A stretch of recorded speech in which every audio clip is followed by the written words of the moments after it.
अस्सलाम वालेकुम जी सारे दोस्तों का की हाल है। उम्मीद करता हूँ ठीक हो खैर खरीदत नाल हो जी।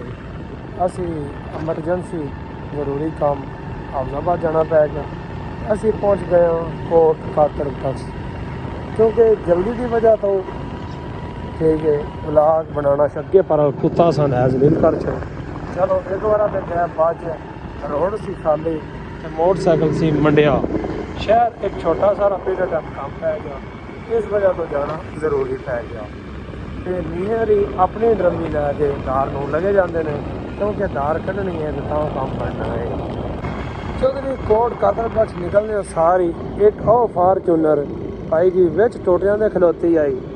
जट जेडे ने फारचूनर लैके ते टोटियां दे खलोते ने विशकार। साडा हाफजाबाद रोड है जिथे एक पिज़्ज़ा की दुकान है, एक इस पासे दुकान है, एक इस पासे दुकान है। अजे दो तो मैं पिछे छड़ के आ गया वहाँ तो उस तो बाद अगे साढ़े वड़िका तड़ के नाल ही बैंक भी बैंक है। उस तो बाद अगे एक नवा बैंक बन गया है। इनका मैं तो अगे भी दसिया पर मेरे नाम का भी को नहीं पता नहीं ये है किहड़ा बैंक है। ये बनी गई तड़ हाफजाबाद रोड है जिन्हें असी हाफजाबाद जा रहे हैं। मैं मोई साहब तुम सानू देख सकते हो असी दोवें जा रहे हैं। वो पिंड बेरी वाला तारड़ है। इतने सब तो ज़्यादा तारड़ी फैमिली रहते हैं मेरे अंदाजे के नाल। एक जट ट्राली भर के अपनी खाद दी नहीं भी आता है क्योंकि जट्टा कुछ ना कुछ लाना तो जरूर है। साडे इस रोड के उत्ते एक पंप है इस पासे ये भी तारड़ा का ही पंप है। एक साडे इलाके के इस रोड के उत्ते सामने एक पंप है जोड़ा ये भी बेरिया वाले तारड़ा का ही पंप है।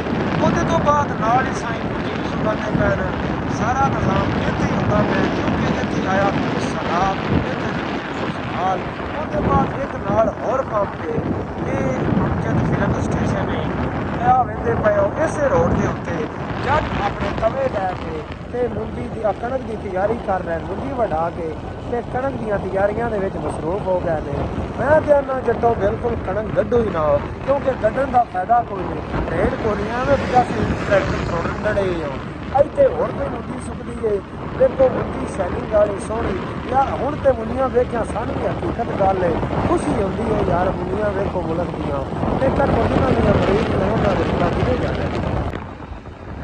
असी अपने लालके दिरन के चौधरी मेहनते अज पता लग्या है बोर्ड वेख के इनके उत्ते लिखा है लालके मीर दाल के मेहनत अज तक पता ही नहीं लगा। मैं एवं दिरन की बुला के थका पिया वहाँ। इसका असल नाम है लालके मीर दाल के ने जेड़े जेड़े लालकिया तो दिरनकिया तो मीर दालकिया तो मेरी वीडियो वेंदे पैन वो जरूर थले जरूर लेके जाएगा। जट खुशी खुशी ट्रालियां मुंडी दियां सट के कोई लैके आ रहा है मुंडियां। रामे के किलियारी मशहूर कोले जिथे बड़ी वड्डा पिपल है थले बथेरियां रेहड़ियां लगियां। दो ट्रालियां भरियां मुंजी दियां मेरे अंदाजे नाल हाफजाबाद शहर में भी जानियां ने। असी अपड़ गए रामे के किले। साडे शहर हाफजाबाद की शबीर शाह की मस्जिद है।